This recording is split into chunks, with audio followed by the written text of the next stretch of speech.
Nicaragua's new National Assembly was officially installed this Sunday for its 5-year legislative period.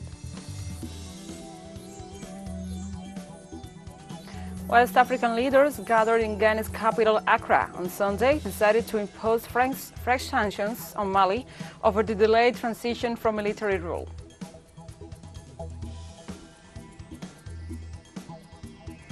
The Collective Security Treaty Organization has completed its deployment of peacekeeping forces in Kazakhstan, following the request from the country's president in the face of destabilization attempts.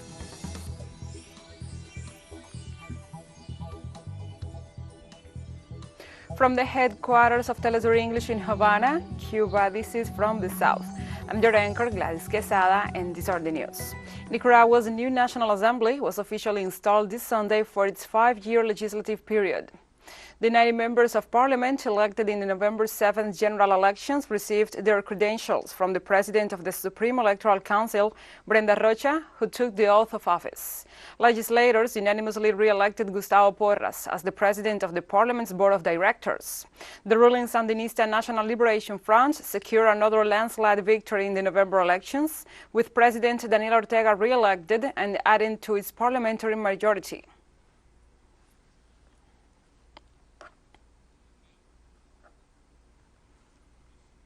In Venezuela, voters in the southwestern state of Barinas headed to the polls to elect the next state governor.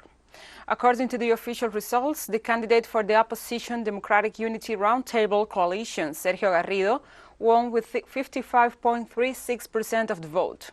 In second place was Jorge Arreaza, the candidate of the Great Patriotic Polls Alliance, with 41.27% of the vote. And in last place, Claudio Fermin, with 1.77% of the vote. Turnout was 51.89%. All parties have committed to respecting the result and the institutionality of the country. This result means that opposition forces secured a total of 4 of the country's 23 state governorships in the November elections, and the vote held this Sunday, while the rest are held by representatives of the ruling United Socialist Party of Venezuela and the Great Patriotic Poll Alliance.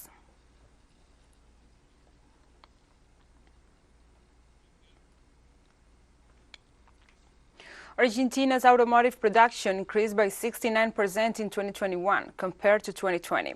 Meanwhile, according to data provided by the Association of Automotive Manufacturers, exports rose 88% year-on-year. Our correspondent, Carolina Silvestre, brings us more details.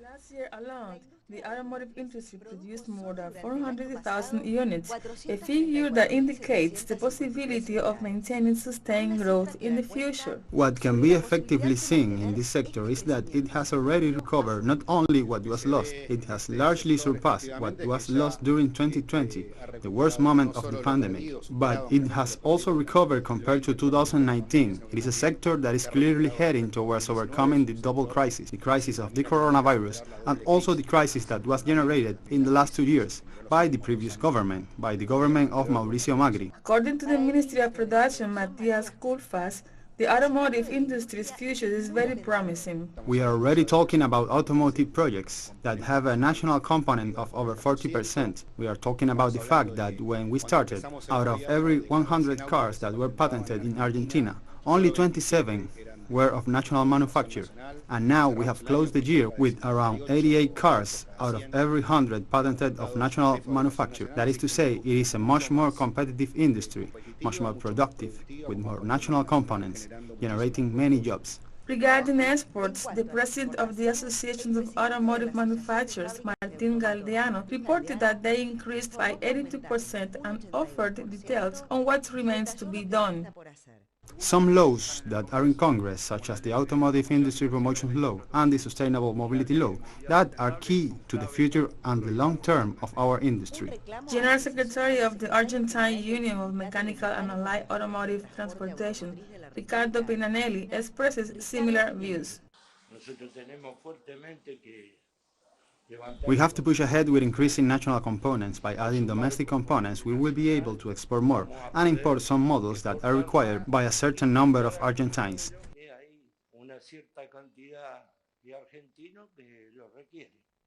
With a positive balance for 2021, the automotive industry projects a production increase of around 28% and export growth of 34% for the current year. Carolina Silvestre, TeleSUR, Buenos Aires. Thank you, Carolina, for this report, and now we continue to other reports. The President of the Senate of Haiti, Joseph Lambert, announced this Sunday that 3 of his security agents were kidnapped by an armed gang, which is demanding the payment of $5 million for ransom. In his declarations, the President of the Senate affirmed that the kidnapping is a consequence of the general insecurity that the country is going through. The fact was not linked to possible political motives, but occurs in the midst of political tensions between the executive and the legislative. The legislator also informed that despite the kidnapping, he will give his speech this Monday at the seat of the country's upper chamber, inoperative since January 2020 due to the end of the mandate of 1/3 of the body, and will defend the mandate of 10 senators who are still active.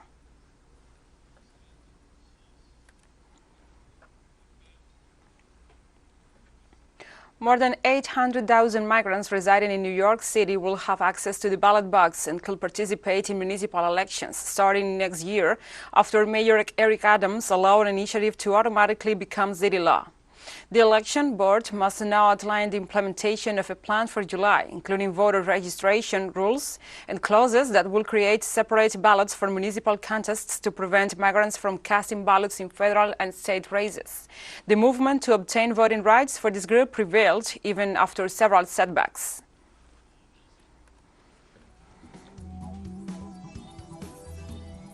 And we'll be right back after this very short break, so don't go away.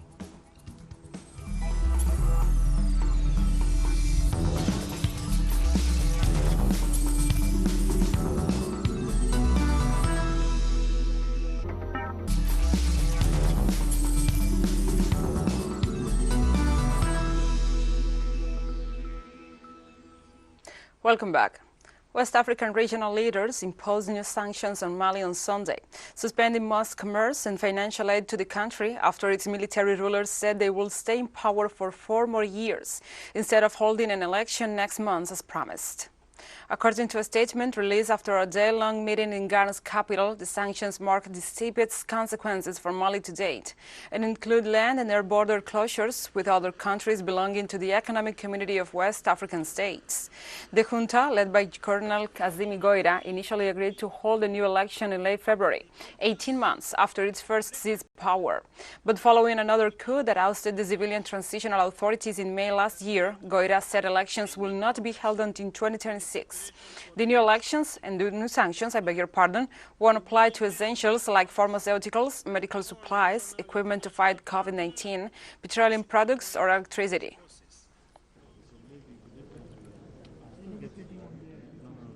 The authority find the proposed chronogram for a transition totally unacceptable. This chronogram simply means that an illegitimate military transition government will take the Malian people hostage during the next 5 years. The authority reiterated its call for the transition authority to focus on activities geared toward an expeditious return to constitutional order. Leaders of Somalia have set a final day to hold parliamentary elections after repeated delays to the process. Authorities announced on Sunday they had struck a deal to wrap up the elections by February 25th, after several days of talks hosted by Prime Minister Mohamed Hussein Rabel with state leaders to try to defuse a bitter political crisis. Rabel and President Mohamed Abdullahi Mohamed, better known by his nickname Farmajo, have long been the loggerheads over the long-delayed elections, with fears the divides could erupt into violence. Voting follows the complex indirect model whereby state legislatures and clan delegates pick lawmakers for the national parliament, who in turn choose the president. Nearly 30,000 clan delegates are assigned to choose the 275 members of the lower house, while Somalia's 5 state legislatures elect senators for the 54-member upper house.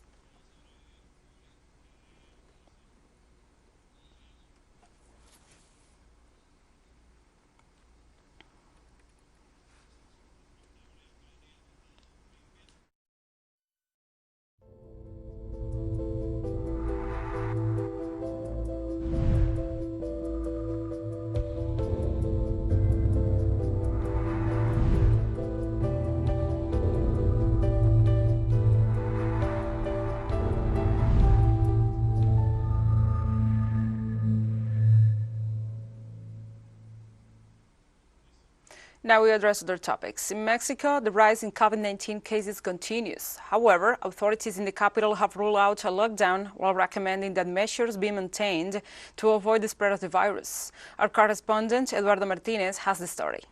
Movements continue in Mexico City despite the increase in cases of COVID-19 that has been registered in the last few weeks. Andrea Diaz expects the situation to be kept under control in order to be able to return to face-to-face classes.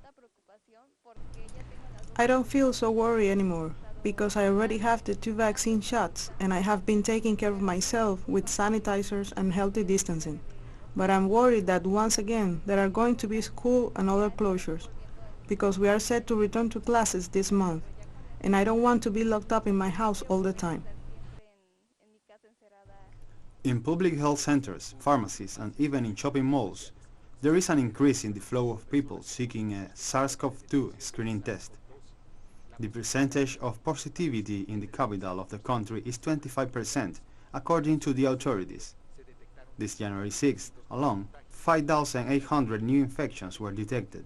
In spite of this, the mayor confirmed that the epidemiological traffic light remains green.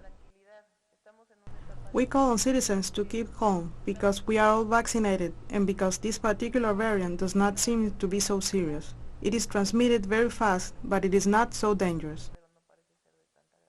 So far, hospitalizations continue to fall. Therefore, authorities have ruled out the suspension of economic and social activities, but have called on the population to stay informed and attentive to any symptom of the disease. Its predominant pattern is that it stays in the upper respiratory tract and the symptoms are much more similar to a common cold, including a runny nose, sore throat, headache, body aches. Here what matters is that if the person has symptoms, he or she should be isolated. Those responsible for the health emergency in the Mexican capital also reiterated the call for vaccinations and announced that the booster campaign for the entire population over 15 years of age will be accelerated. Meanwhile, the country overall has accumulated more than 4 million positive cases of COVID-19, and daily infections exceeded 25,000 due to the presence of the Omicron variant of the coronavirus, which, according to the authorities, will displace the Delta version in the next few days. Eduardo Martínez, TeleSUR, Ciudad de México. Thank you, Eduardo, for this report, and now we continue. Thousands of protesters marched in Brussels on Sunday to oppose anti-COVID regulations, as European governments contemplate tighter rules in the face of the Omicron wave. Before the march began, police detained 11 suspects found to be carrying fireworks. 30 more arrests were made at the end after a small group threw projectiles at riot officers, the force said. Riot police erected barbed wire barricades across roads leading towards the European Union's headquarters buildings and deployed drones and 2 water cannon trucks. Belgium requires residents to show a COVID-19 certificate to enter bars, restaurants and cultural events, and there have been several recent street protests.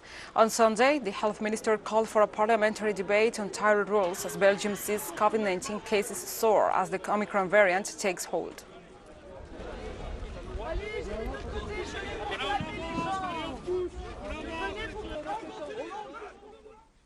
And the northern Chinese city of Tianjin on Sunday advised its nearly 14 million people to stay home while it conducted mass COVID-19 testing after a series of recent cases, including 2 caused by the Omicron variant. Tianjin emerged as the new area of concern after more than 20 COVID-19 cases were reported in the last few days, most of them imported from abroad, according to the National Health Commission. As part of China's zero-tolerance policy towards COVID, the city located close to the capital, Beijing, launched its mass testing early on Sunday, advising residents to stay at home or near to be available for the community-level screening. So far, however, no larger lockdown has been ordered. After screening the focus groups, a total of 18 coronavirus infections were detected among the close contacts in Tianjin, and all of them have been transferred to designated hospitals for treatment and quarantine. The newly reported cases are mainly students and their parents who go to the same nursery and school as the first detected cases. And we have more stories coming up after this final short break, so stay with us.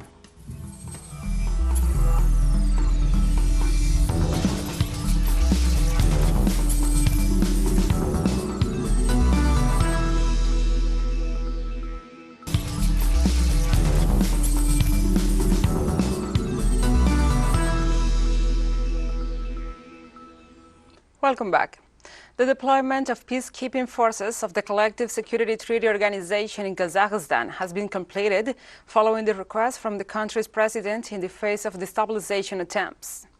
Order has been largely restored in the country following the major unrest, which began as peaceful protests against fuel price rises, but spiraled into chaos and destruction of the public institutions, in what the president stressed were coordinated terrorist attacks by foreign-trained sleeper cells. After a state of emergency was declared across the country, President Kazym-Jomart Tokayev asked the member states of the CSTO to send peacekeepers to stabilize the situation. Following the decision of the Collective Security Council of CSTO, the collective peacekeeping forces have finished deployment to the Kazakhstan Republic. The units of the peacekeeping forces are currently protecting vital military, state and socially important sites in the city of Almaty and nearby districts. The situation on the territory of the Republic of Kazakhstan is stabilizing and is under control of the authorities. Cyprus' foreign minister announced on Sunday that he had resigned from his post. Nikos Christodoulis indicated that he will probably stand as an independent candidate in the presidential elections due to February 2023. According to local media reports, he submitted his resignation to President Nikos Anastasiades, and it was accepted on Friday. The resignation was announced amid friction with the president of his own and ruling Democratic Rally Party, who has also said that he will be seeking the party's nomination for the presidential elections. I have invited you today to the Ministry of Foreign Affairs to announce my decision to resign from my post as Foreign Minister. I have submitted it to the President of the Republic a few days ago, and it was accepted on Friday morning and will come into effect on Tuesday, 11th January 2022.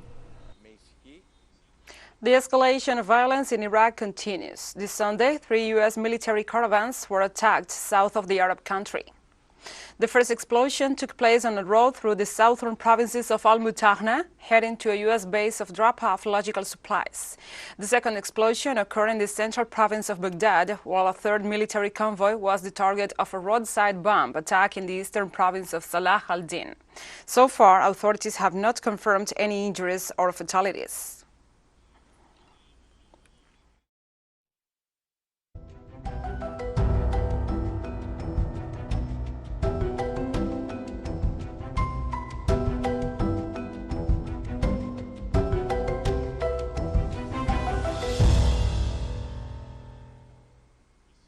Now we address other topics. On Sunday, Pakistani army rescuers cleared routes around a hill town sheltering thousands of tourists after 22 people died in vehicles trapped by heavy snow. The resort town of Murree, around 70 kilometers northeast of the capital Islamabad, was inundated with tourists and day tripper last week after unusually heavy snow turned into a winter wonderland. But a blizzard from Friday onwards dumped 4 feet of snow, blocking narrow roads leading in and out of the town, which clings to steep hills and valleys at an altitude of more than 2,000 meters. Stuck in their cars overnight, 22 people died from the cold or carbon monoxide poisoning from exhaust fumes. Among them were 10 children. I started crying and praying. Papa told me that I am with you and nothing will happen. But even then, we were crying constantly and were praying. Thank God that he helped us. As a tourist, we didn't get any type of alert from society, from the government, from Google, from the news, from the weather. Obviously, we had strange feelings after we learned about the death due to snow. We were worried that we were facing the same situation which they have faced. So we were in an odd situation, odd condition, but later we felt relaxed after we learned about the armed camp in the morning. That army is here, rescue and police is here, so they will help us. Many people were trapped that night when the snowstorm hit, and there was no one to rescue, nor someone to guide them. We, 3 to 4 men, went there and guided them. We have free accommodation and you stay with us for free. But people were scared and were coming out of their vehicles and not coming with us. Many people had died overnight when we went there in the morning. And the fire swept through a Rohingya refugee camp in southeastern Bangladesh on Sunday, destroying hundreds of homes. According to officials and witnesses, there were no immediate reports of casualties. The blaze hit Camp 16 in Cox's Bazar, a border district home to more than 1 million refugees, most of whom fled a military-led crackdown in Myanmar in 2017. Bangladesh government officials said emergency workers had brought the fire under control, and the cause of the blaze is still under investigation. Last Sunday, a blaze tore through a COVID-19 treatment center in another refugee camp, causing no casualties. A devastating fire last March swept through the world's biggest refugee settlement in Cox's Bazar, killing at least 15 refugees and burning down more than 10,000 shanties.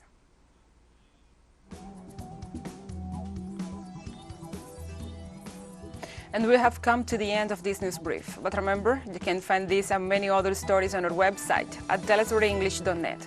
And also, if you feel so inclined, please join us on social media for all the latest news. We are on Facebook, Twitter, Instagram, and Telegram. For TeleSUR English, I'm Gladys Quesada. Thank you for watching.